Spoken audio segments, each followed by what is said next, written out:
10th class Sanskrit का ये दूसरा लेसन है। शीर्षक है पाटलिपुत्र वैभवम। पाटलिपुत्र का वैभव।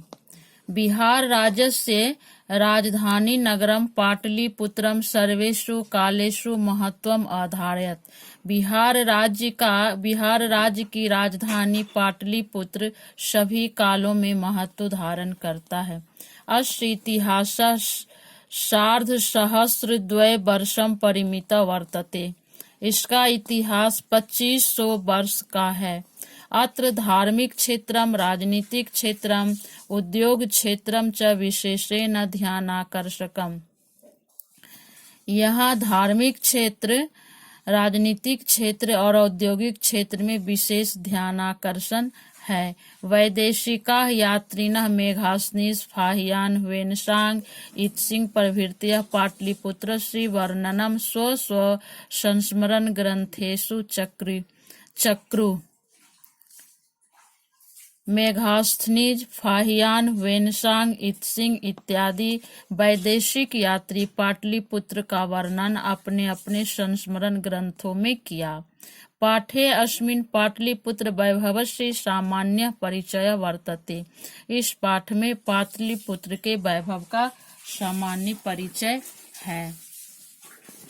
प्राचीनेषु भारतीयेषु नगरेषु अन्यतमं पाटलिपुत्र अनुगंगम वसत द्विचित्रम महानगरम बभूव। प्राचीन भारतीय नगरों में पाटलिपुत्र नामक नगर, पाटलिपुत्र गंगा के किनारे बसते हुए विचित्र महानगर हुआ। तद विषये दामोदर गुप्तो नाम महाकवि कूटनीतिम ताख्ये काव्ये कथयति। उसके विषय में दामोदर गुप्त नामक कवि कूटनीति ताख्ये काव्य में कहा है। अस्ति मही तिलकम सरस्वती कुल गृहम महानगरम नामना पाटलिपुत्रम परिभूत पुरंदर स्थानम। परिभूत पुरंदर स्थानम इंद्रप्रस्थ को भी तिरस्कृत करने वाला, पृथ्वी का तिलक, सरस्वती का निवास स्थान यह पाटलिपुत्र नामक महानगर है। इतिहासे सूर्यते यत्र गंगायाः तीरे बुद्ध काले पाटली ग्राम स्थितः आसीत्। इतिहास में सुना जाता है कि गंगा के किनारे बुद्ध काल में पाटली नामक ग्राम स्थित था। यत्र च भगवान बुद्धः बहु कृत्वः समागतः। और यहाँ भगवान बुद्ध बहुत बार आए। तेन कथितम आसीत्, उन्होंने कहा था, यद ग्रामो अयम महानगरम भविष्यति, यह गांव महानगर होगा, किंतु कलहस्य अग्निदाहस्य जलपूरस्य च भयात् सर्वदा क्रांतम भविष्यति। किंतु कलह, अग्निदाह और बाढ़ के भय से यह हमेशा आक्रांत होगा। कालांतरेण पाटली ग्रामः एव पाटलिपुत्रम इति कथितः। कालांतर से पाटली ग्राम ही पाटलिपुत्र कहा गया। चंद्रगुप्त मौर्यस्य काले अस्य नगरस्य शोभा रक्षा व्यवस्था च अत्यंत उत्कृष्ट आसीत्। चंद्रगुप्त मौर्य के काल में इस नगर की शोभा और रक्षा व्यवस्था अत्यंत उत्कृष्ट था।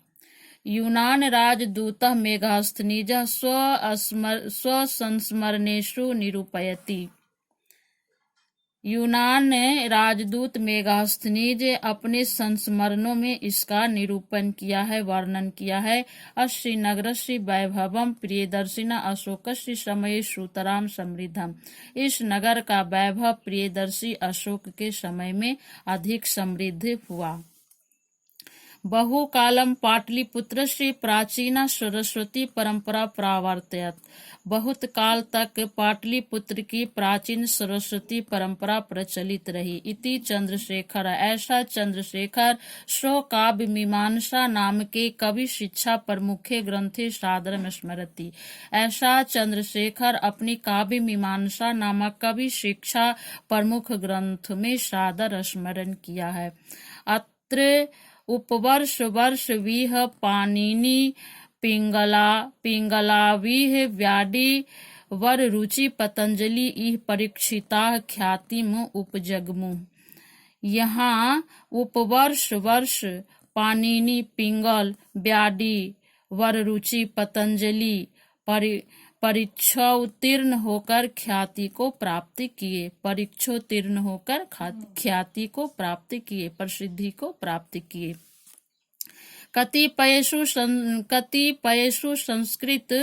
कतिपयेषु प्राचीन संस्कृत ग्रंथेषु पुराणादिषु पाटलिपुत्रस्य नामांतरं पुष्पपुरं कुसुमपुरं व प्राप्यते। कतिपय प्राचीन संस्कृत ग्रंथों और पुराणों में पाटलिपुत्र का नाम पुष्पपुर और कुसुमपुर प्राप्त होता है। अनेन ज्ञायते, इससे ज्ञात होता है, यत् कि नगरस्यास्य समीपे पुष्पानां बहुल उत्पादनम भवन्ति स्म। इस नगर के समीप पुष्पों का बहुत उत्पादन होता था। पाटलिपुत्रम इति शब्दो अपि पाटल पुष्पानां पुत्तलिका रचनायामाश्रित्य प्रचलितः। पाटलिपुत्र शब्द से भी पाटल पुष्पों का गुड़िया की रचना के आकार का प्रचलित पाटलिपुत्र पंखुड़ी के आकार का गुड़िया की रचना प्रचलित है। शरत काले नगरे अस्मिन् कौमुदी महोत्सव इति महान समारोह। शरत काल में नगरे अस्मिन्, इस नगर में कौमुदी महोत्सव, यह महान समारोह गुप्त वंश शासन काले अतीव प्रचलित, गुप्त वंश के शासन काल में अत्यंत प्रचलित हुआ। तत्र सर्वे जनाः आनंद मग्नाः अभूवन्, वहाँ सभी लोग आनंद मग्न होते थे। सम्प्रति पूजावसरे तादृशः एव समारोह दृश्यते, इस समय दुर्गा पूजा अवसर में उस तादृशः, उसके जैसा ही वैसा ही समारोह दृश्यते, देखा जाता है। काल चक्रवशात् यद्यपि मध्यकाले पाटलिपुत्रं वर्ष सहस्र परिमितं जीर्णताम अभूवन्। काल चक्र से यद्यपि मध्यकाल में पाटलिपुत्र 1000 वर्ष तक उपेक्षित रहा। तस्य संकेतः अनेकेषु साहित्य ग्रंथेषु मुद्राराक्षसादिषु लभ्यते। इसका संकेत अनेकों साहित्य ग्रंथों में मुद्राराक्षस में लभ्यते पाया जाता है। मुगल वंश काले अस्य नगरस्य समुद्धारो जाता। मुगल वंश में इस नगर का उद्धार हुआ। आंग्ल शासन काले च पाटलिपुत्रस्य सुतरां विकासो जाता। अंग्रेजों के शासन काल में पाटलिपुत्र का अधिक विकास हुआ। नगर इदं मध्यकाले एव पटनेति नामना प्रसिद्धम अगात। यह नगर मध्यकाल में ही पटना नाम से प्रसिद्ध हुआ। अयं च शब्दः पत्तनम इति शब्दात् निर्गतः। यह शब्द पत्तन इति शब्द से, पत्तन ऐसा शब्द से निर्गतः निकला। नगरस्य पालिका देवी पटन देवी अद्यापि पूज्यते। नगर की पालिका देवी पटन देवी आज भी पूजी जाती हैं। सम्प्रति पाटलिपुत्रम पटना नाम नगरम अति विशालम वर्तते, बिहारस्य राजधानी चासीत। इस समय पाटलिपुत्र पटना नामक नगर अत्यंत विशाल है और बिहार की राजधानी है।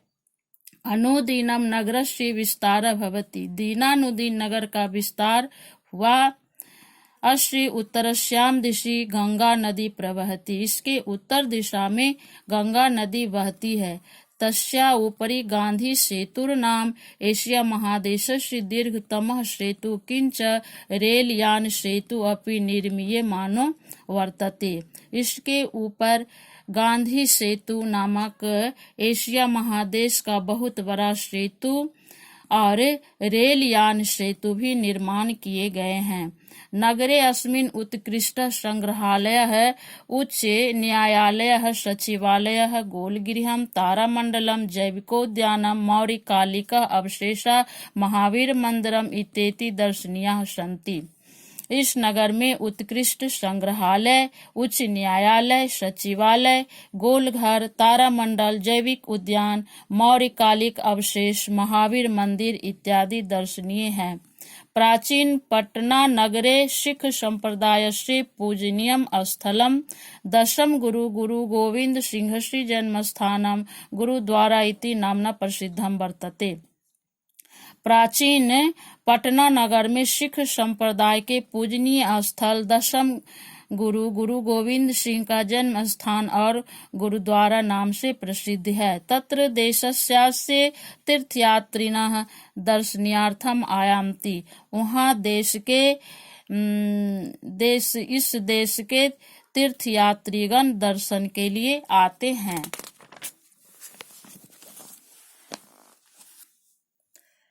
एवं पाटलिपुत्रम प्राचीन कालात् अद्यावधि विभिन्नेषु क्षेत्रेषु वैभवम धारयति।